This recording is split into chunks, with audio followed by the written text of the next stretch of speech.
Кім оқып тұрғынан жүреді? Жынсыз ба, сіз кімсіз? Мен жынды емеспін. Мен жынмын. Өлә сонда сіз мен үш тілегімді орындайсыз ба? Айналайын, қазір кризис. Айтсаң бір тілегімді айт, соны орындайын.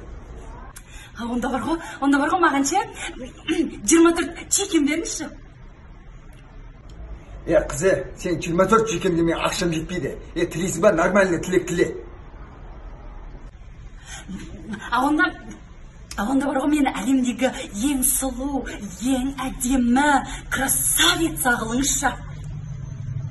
Әміріңізге қолдық. 24 чекен болса 24 чекен. Қыздар 24 чекен, 3-ші стол. Қарызға маған кәсіп болсаңдар. Шайтан қыз.